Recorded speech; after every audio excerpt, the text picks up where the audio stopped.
Here we are with the 2012 Sea Ray 300 SunDeck. This is an amazing boat, just delivered to the Salmons right before Thanksgiving.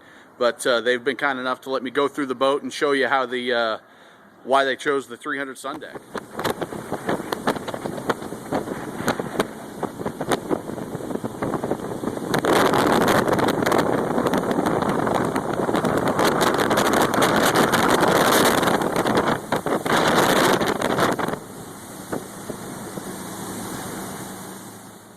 Probably.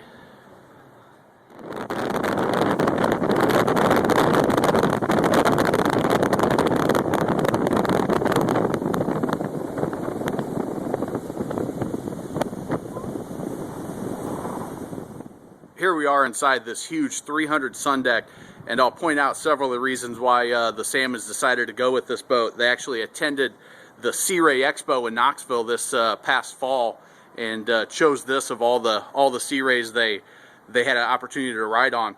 One of the first things is the grill in the entertainment center. You have not only a freshwater sink, but you have a propane grill, and they also went with the option for the refrigerator that is available to keep their drinks cold. The ton of seating. This 300 SunDeck is huge. You saw the rear facing seat on the back there.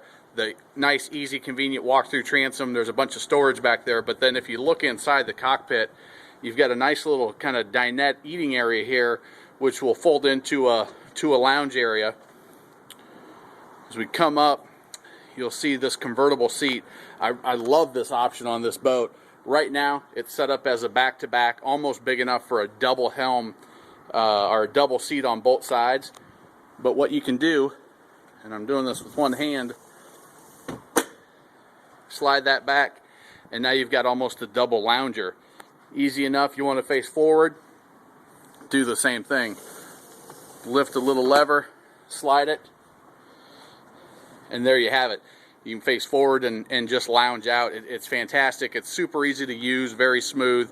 And I went out on a little bit windy day here the Saturday after Thanksgiving, and just had an incredible ride. David was nice enough to take me out, and you could barely feel the chop at all. The helm on this boat has the standard Sea Ray, just sharp, classic looking helm. They don't change that around too much, but they upgraded to the 8.2 Mercruiser engine. When you put the throttle down on this boat, you're almost instantly on plane, and we were running about 15 miles an hour and still being right on plane. At 30 miles an hour, you put the hammer down and you jumped up to 50 awfully quick. It was a fun running boat, turned and handled like I didn't expect it to. I was pleasantly surprised with how it handled, and I've driven a lot of boats. Sat up in the front while David was driving, and had ton of leg room, and it was smooth as could be. I'm 6'2", and my feet didn't come anywhere near the end of the cushion even. Comfortable seats. I really like this. Flip the armrest up. It's such a wide seat that my armrests, I used that one and that one there. I didn't even have to use the top of the boat, which means that when you are riding in rough water, you're not bouncing around at all. They also opted for the windlass, so it makes anchoring just a simple breeze from the helm, and no more pulling up that 100 foot of anchor line.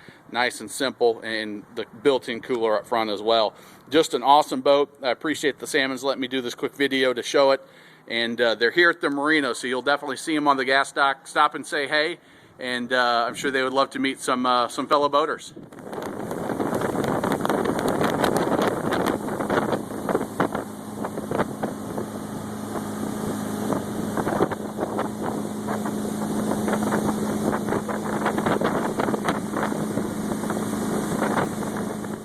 One more thing that the Salmons really liked about the 300 SunDeck that they weren't able to find on any of the other boats that they looked at was this little berth. They've got several grandkids, and they really thought this would be fantastic when they get a little hot, need a little rest.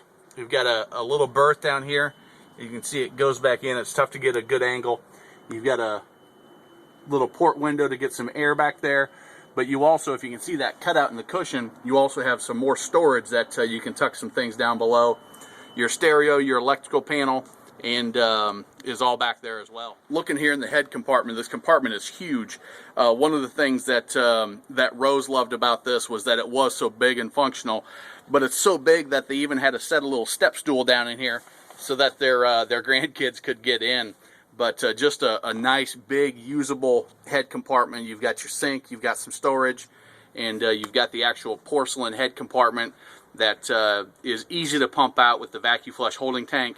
And so it's really a mess-free head compartment that you can use without having to worry about messing with the trays or emptying it at all. I had mentioned the 8.2 mag Mercruiser that they upgraded to. Look at that engine. It's awesome. It's a great power source for this boat. Like I said, run it about 50 miles an hour. Nice, easy to function in engine compartment with the 2 batteries. They actually added as well, let's see if we can look around here, the extreme heater for the bilge heater. So now they can run their boat year-round, leaving that heater on, not having to worry about anything freezing up. And since they just took delivery of this right before Thanksgiving, they're going to get a lot of use out of that and be able to get out on the water even a couple times in December and January, I'd imagine.